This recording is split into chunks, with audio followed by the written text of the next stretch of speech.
All right. This was kind of a goofy adventure yesterday because I learned a lot along the way with you,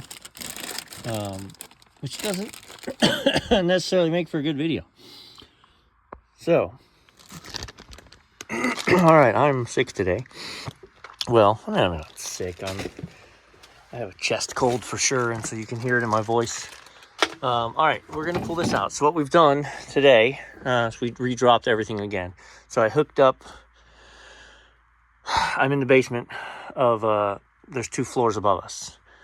So I closed off the water in and out to the pump, or to the to the tankless, and then I turned on the hot water spigots down here in the basement. And what that did was it helped bleed out most of the water through the circulation pump system. So then I put these. I used just another bucket to hold it, so it wasn't much. So these tap on. We open this, and now we've drained the hot and the cold side. So now I'm going to give you a good look at what this looks like right here when we pull it out. And it's funny, until I looked at this new one, I didn't really realize what I was supposed to be looking at. So this is the check valve in there. All right. And let's show you what we pull out. All right, so this, I'm like, why did that just come on? It was the furnace behind me. So this pin pulls up, okay? And then this pulls out. Yesterday I used the pliers to get it down. There we go. All right, let me go grab a rag, set my rag underneath it, because there's still a little bit of water somewhere that didn't get drained out that would dribble in. All right, so yeah, you can see the tip is completely broke on this one. I threw the new one in already because I didn't have time. It still had a little bit of leaking. You can see I got some on the floor, which I didn't want to do. But, so I didn't waste time getting it adjusted. But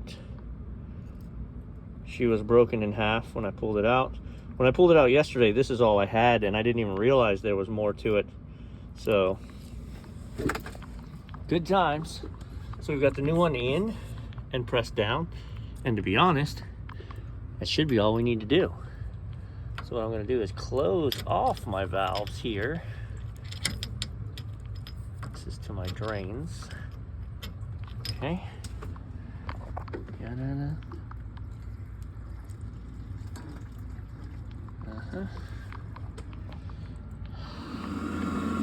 All right, so we're not leaking from in there.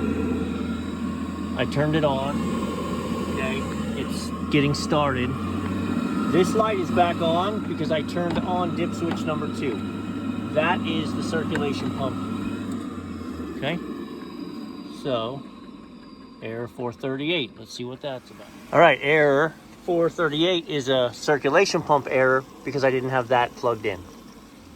Now I do have it plugged in. We've got fire, okay. I can actually feel my circulation pump running. And if we go to, we're running 2 gallons per minute, putting out 94, which the pump's gonna run if it's 9 degrees below the set point, which is 120. So she's just catching her breath.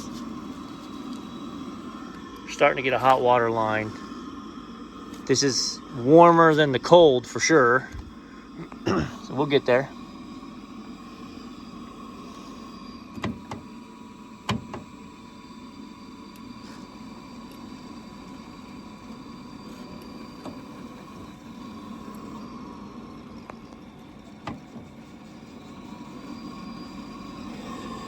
All right. Now we wait and see. All right, I just went and turned on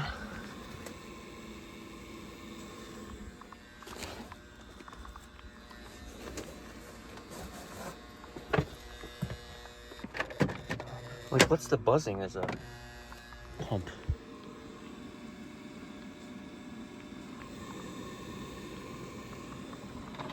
Oh, looky there. It's warm. It's not hot, but she's struggling to play catch up right now. I'm gonna go turn on the shower upstairs. That was the trouble. And we'll let it run and see what happens. All right, so this is the bathroom in question. And we're getting nice hot water.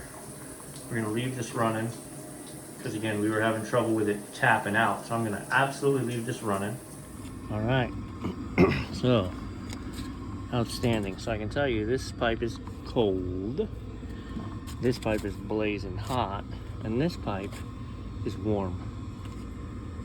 So we don't have any more back flowing from here to there. I'm gonna go upstairs and check that other shower one more time. And we're gonna put all these electronics up. That should be a wrap. All right, happiness is long hot showers. Sweet.